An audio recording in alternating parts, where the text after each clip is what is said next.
Hey, Dad, Mom. Hey, how you doing? My good. You caught us napping there, buddy. Good to see you. Good. So what's going on? Well, we're talking Jazz. The Jazz, huh? All right. I heard about them. You can run at him. They're going to get the feeling that, hey, maybe we can win this game. And you cannot let them have that feeling. Our fans are the greatest in America. They're America's fans in America's city rooting for America's team.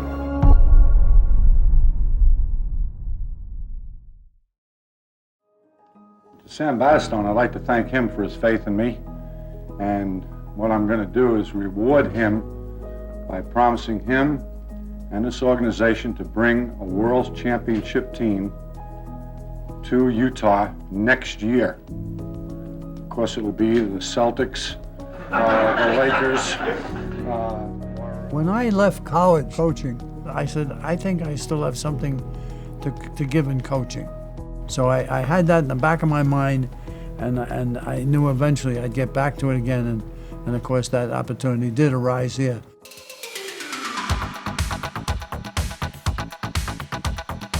Tom Nasoki, he had a confrontation with the press the night before in the game, and then I got a call from the owner, Sam Battistone. He says, Tom Nasoki, we're going to have a meeting with him. We're going to fire him. So I said, who's going to coach? He says, you are. So I said, what? I'll accept the responsibility, but we probably should look for coaches right away. So I had to look around, and my son was coaching in college. He was an assistant. And so anyway, I said, well, I'll hire Scott. I joined the team in 1981, started working with my dad, which was probably the greatest thing in my professional career. I was the second assistant, but also responsible for going out looking at college players and also responsible for advanced scouting. And for someone in their early 20s, it was the ultimate perfect job. My first day on the job, my dad assigned me to Bill Burka, and he was a master of the draft. And so when I met he and Helen Danes, Helen helped Bill with everything draft-wise. I had an education that I didn't even know anything about, the drafting of NBA players. So quite a first day, and I was lucky to be there. Jerry, I, and Scott, we'd go up to a little cabin I had up in Ogden. We'd get together and then watch film. Scott says, I want to show you this film of this guy. He said, they call him the mailman. So we saw him play against Oklahoma State or something, and he was a wrecking crew.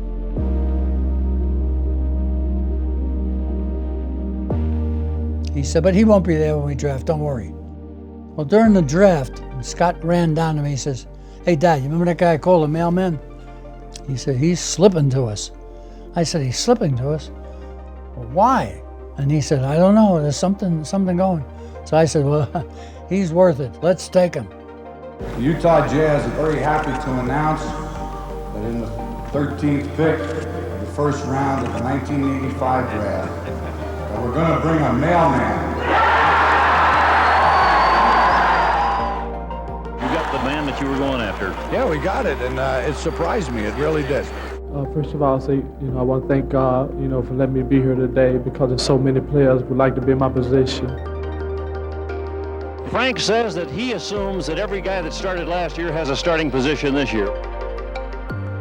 What do you think about that? No comment. All right. Scott Layden. Found out where I was at, found out if I was about that business. And then the rest is history. So, Dad, this is the when John and Karl played for the Dream Team. This is a great picture, and it's when the uniforms came for the Olympic team. And I says, listen, as soon as they get their shirts on, we'll get the team photographer. I want to get in on this. And I got my picture taken with two of the players on the Dream Team. So here it is, Johnny Stockton and the great Karl Malone. And what a combination that was, huh? Stock left, right, rolls to Karl. He's under, slam it in with the left hand. Bounce it to the middle. Here we go. Big old face mama. They do it the best of anybody I've ever seen. You know, we heard rumors about John Stockton, but there was always questions. Small school, who did he play against, this, that? But, you know, Scott said, this guy can play, Dad. He's going to get a little bit thicker. He's got great judgment. And he's a good kid and all this stuff. And so we ended up taking a hard look at him. Gonzaga takes me. I get to play at Gonzaga, the place I'd been sneaking into since I was a little boy, and what an honor that was. Didn't think there was going to be another step after that. The only team that called me was the Portland Trail Blazers. And I got to meet their staff and go for a visit. They said, I think we're going to draft you first pick in the second round. I think it was. So that's what I was waiting for. Draft day comes around. I said, all right, I'm going to be a Trailblazer. We heard that Portland wanted him very badly. Kind of our biggest rival at the time. They really wanted him at the 18th pick. When the 16th pick finally came along, that was our pick, and we were very excited. And then they said my name. It's pretty touching, really, to think about. The Utah Jazz select John Stockton of Gonzaga University. Never thought in a million years I'd never be a first-round draft choice. And certainly didn't think Utah would be the one picking me. Rumors, of course, were flying. Very few of them said Utah, but my dad called it. He said Utah's going to pick you. Sounds good to me, and they did. And we drafted Stockton. And that was a big triumphant. It just worked out. I don't know today, because of how the draft is scrutinized and the data points you have, that he would have lasted to the 16th pick. But, you know, thank God he did for the Jazz. We got the Coach of the Year trophy, which is a classic, and there aren't many of those. And then this one, I think, is the Executive of the Year plaque, which was beautiful. You know, we're talking the season of '83-'84, and my dad was the Coach of the Year. He was the Executive of the Year. He was the Walter Kennedy Citizen of the Year, and he coached the All-Star game that year. That was the year in '84 that's when things started to change. All orchestrated by Frank Layden. I felt right from the beginning that there was good morale, and I think from the standpoint of the coaching staff that we were confident that this team could make the playoffs, and I think that was our main goal at that time. Frank Layden came along, changed the whole style of the Jazz. With the quick movement of Frank's vision and what we ended up putting together and the trades and drafting Thurl Bailey and getting John Stockton and Ricky Green and Mark Eaton. Here's Jabbar, low left, good position, little turnaround jumper. What a great play by Big Mark! These guys were pieces that Frank put together, and everything was coming together, which helped us achieve that memorable season of '84. We gained respect as a franchise because we were winning and we won the Midwest Division. That season was the first season that the Jazz made the playoffs. Getting to the playoffs was so special for the franchise and the fans and everyone involved. It was a tremendous breakthrough. When we clinched the playoff spot, that was one of the great thrills I ever had. We were in the locker room. The PR man came in and he said, the crowd, they won't leave. They're cheering out there. You got to come back out onto the floor. We went back out on the floor and the people were standing and clapping. And we went around, we shook hands with everybody. That was probably my greatest experience from a fan relationship, you know, with players and coaches that I ever had. That was wonderful. When I look back as a son, it really was a special year. It was really a great time for us. I was so happy for my father.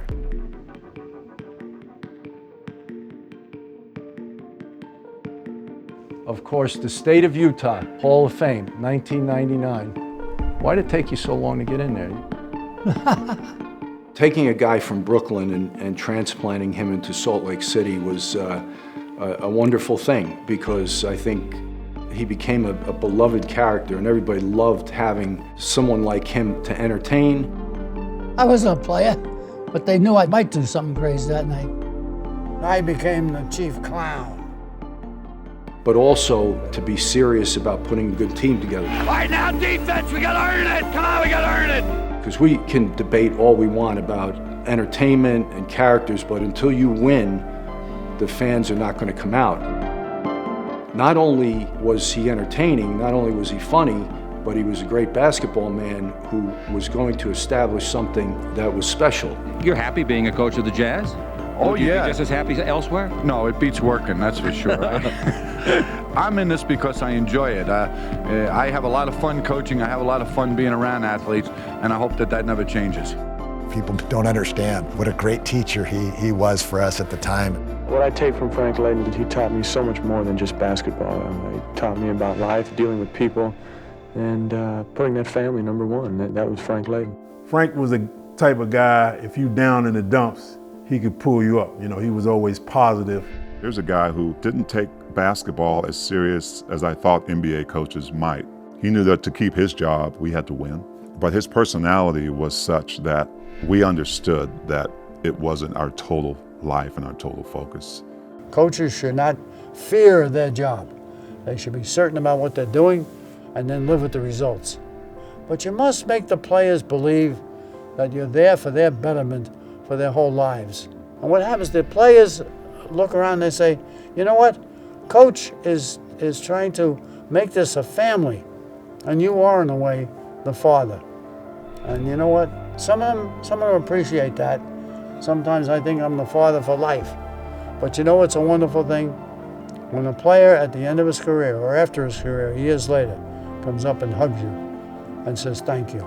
That's worth all the money in the world. You know, he lives by the theme of we want to make sure we leave this place in a better place than when we got here, and clearly he's done that. A life is only as important as the impact it has on other lives. The Utah Jazz, in my mind, will always be recognized as Frank Layden's basketball team.